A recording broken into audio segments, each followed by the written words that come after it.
you ever been wondering why they call it a grilled cheese sandwich when it ain't even cooked on the grill? I'll tell you what, we're going to cook it on the grill. We're going to show you how. Ooey, gooey, cheesy goodness with a little garlic and Parmesan on top. Come on, it's grilled cheese season.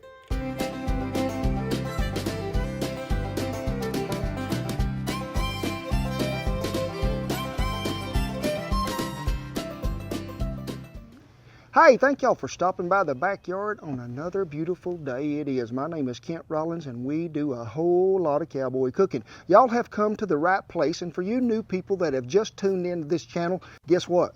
You need to go ahead and subscribe to catch up with all these other folks who are ahead of you, because we don't want you to miss out on any video that we might have. Everything you need to know, printable recipe, any products we use will be listed right down there below the the video. So without any further ado, let's go ahead and get this started.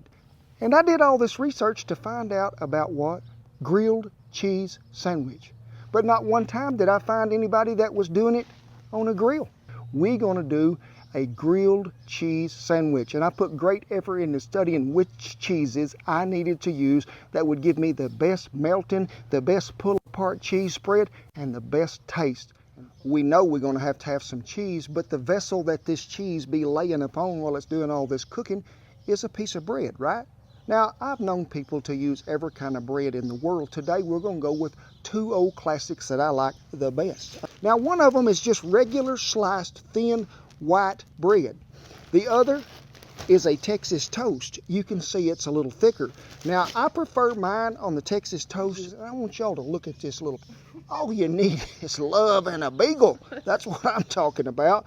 So, we got us some cheese. And folks, I can hear some of you already. Oh no, Cowboy, you can't be breaking this old processed cheese out.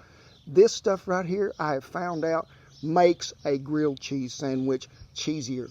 And it's got that good pull to it. So we got him. We got us some cheddar, some mozzarella, some pepper jack. So we have got you covered. While y'all wasn't here and you didn't hear this discussion, Shan says, are you going to use all that cheese? What makes a grilled cheese sandwich, Shan? It is cheese, not just a little cheese. I'm talking about a lot of cheese. I want to see it run out of there. And when you mash it, I want to see it goo. I got a question for you viewers. What do y'all call this on the end of the bread? Who wants to answer? Ma'am, what do you call this on the end of the bread? Heel. The heel, yes. How many of you people disregard this heel and don't eat it? Raise your hand. 12, 13, 14, do you eat it? No. Shan? This is one of the premier best pieces of the bread. This is the end cap. We are going to use him today. No.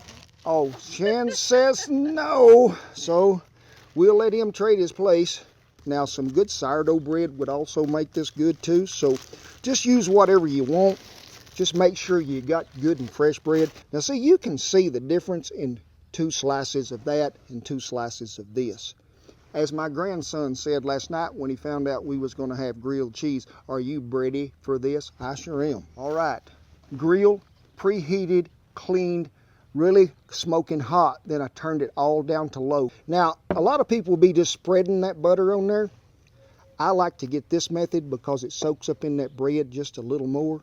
So make sure that everybody's got some that's going down on the grill side first. So let me take these over. We're not going to place them on the hot of the grill. We're going to put it on the rack above. If you don't have a rack above it, I'll be asking you turn that grill down to low to start with. Don't even preheat it to hot because it don't take long.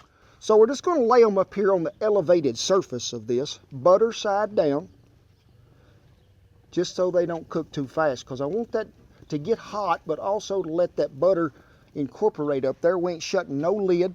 We got them over on that side. We got to butter this side. Make sure everybody gets some of it.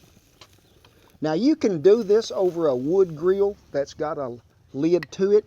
And if you're out there camping and you got a grill, ain't got a lid to it, turn you a skillet over the top of it to hold in some of that heat. You'll be just fine. I'm going to show you how fast some of this goes to taking place. You can see we done getting a few little grill marks in there. I just want him to just barely crust just a little. Not brown, just make a little crust. So we ain't lacking much. And that's burning my finger. Now, we done got that side like we wanted. There's getting to see just a little crust form here, a little drying out of that bread. So let's flip them And folks, I'm telling you right now is when things gets busier than a three-legged cat covering up 4 piles on an ice-covered pond. If you had help, it would even be better. First, them American slices. 1, 2, 3, and a 4. Comes the mozzarella. We're going to come back with what? The cheddar.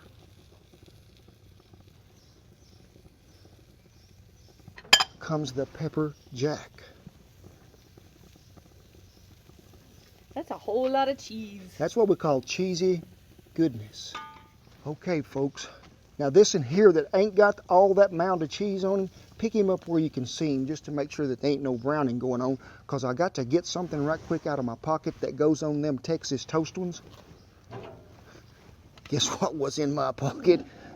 Jalapeno, and I've got to put some on the Texas toast side, which is this end down here. So just grate a little of him on there. I like him so much, I'm going to put him on that piece too. And if you don't like a jalapeno, you don't have to use it, but you will hurt my feelings if you don't. So here we go. We're going to go right back over here on top of that one with the bread that matches. Make sure it matches. Right here with this one. Now, folks, we're going to shut that lid. You can see everybody is turned to low. We want to get that not so hot that it's really making that good golden crust yet, but we want to let that cheese go to melting. Then we'll put it down here and get us some char on that bread. Well, we've been on with the lid shut on the elevated rack about 2.5 to 3 minutes. Now, you can see some of that cheesy goodness is beginning to melt. At this point, a little more butter on this side because you can't have too much. And we're going to flip this because there's a little browning taking place. When you get him flipped, I ask you to do this. A little mash, just a tad. Now, as we got him right there, more butter back on this side. And you can see, like I said, we just barely started a little browning in here, and that's what we're after, just a little. We're going to shut the lid one more time. This time it's about 2 minutes, but you can check before that. Don't burn the bread. Well, we've been on about them 2.5 minutes we have.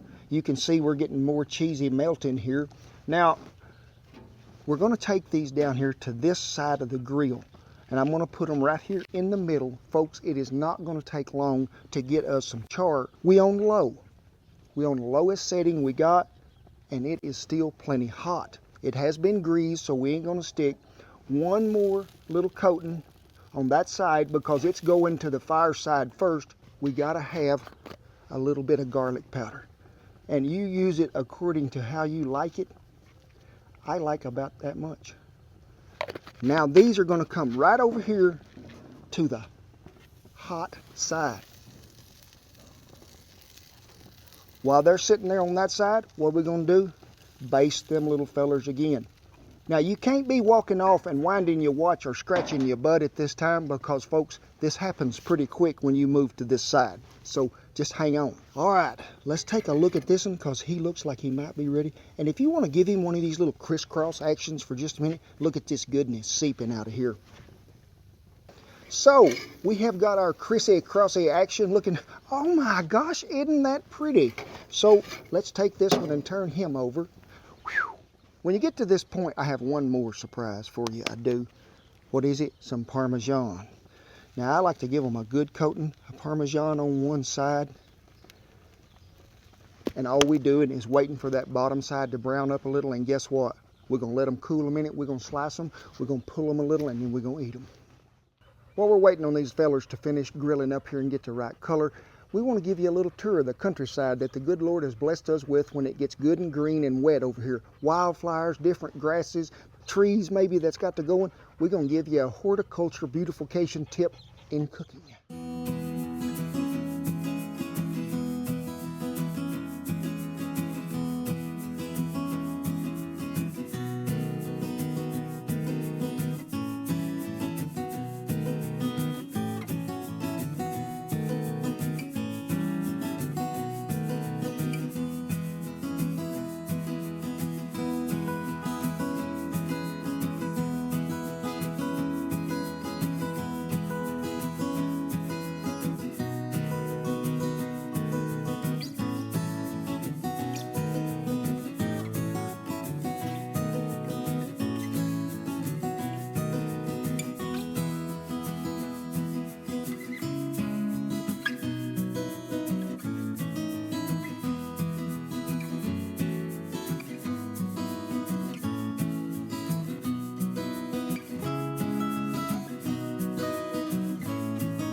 glad y'all joined me for this.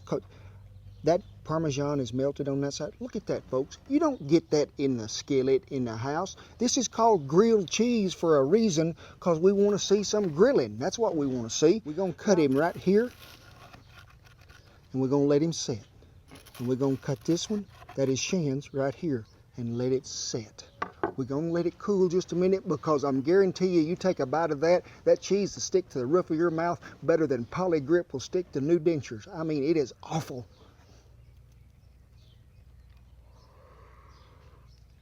It's a beauty shot. That's what I'm talking about, folks. Cheesy goodness. Now, the correct way to do that is to lasso that back around the sandwich that you're fixing to eat, and then you take a bite.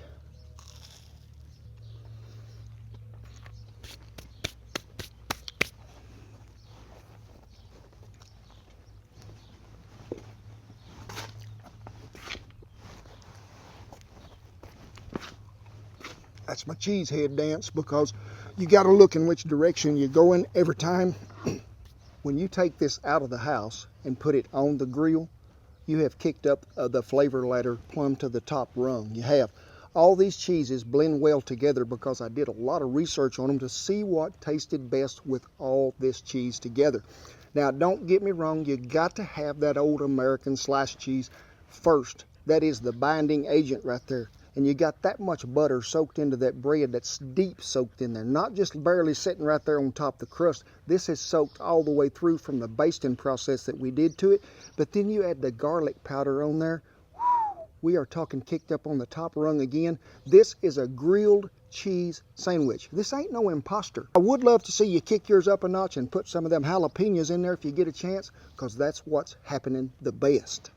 Hope you learned something. This is really easy. Take it outside, bring the family together, because remember, that's what we told you about, bringing family together with food, sharing the food and the video with your neighbors. Now, I am still getting calls from neighbors that say they ain't seen y'all come by their house and ring the dingy-dong bell and say, hey, have you watched this video? I brought you some grilled cheese sandwiches over here. We'll watch it together. As always, I tip my hat to all our servicemen and women and our veterans who have served this old country and are still serving to keep that flag flying above our old camp. Me and Shan never take it for granted that you watch our videos. We appreciate each and every one of you. Be sure to share, like, and subscribe, and we'll see you down the not, oh gee whiz, the cheesy trail.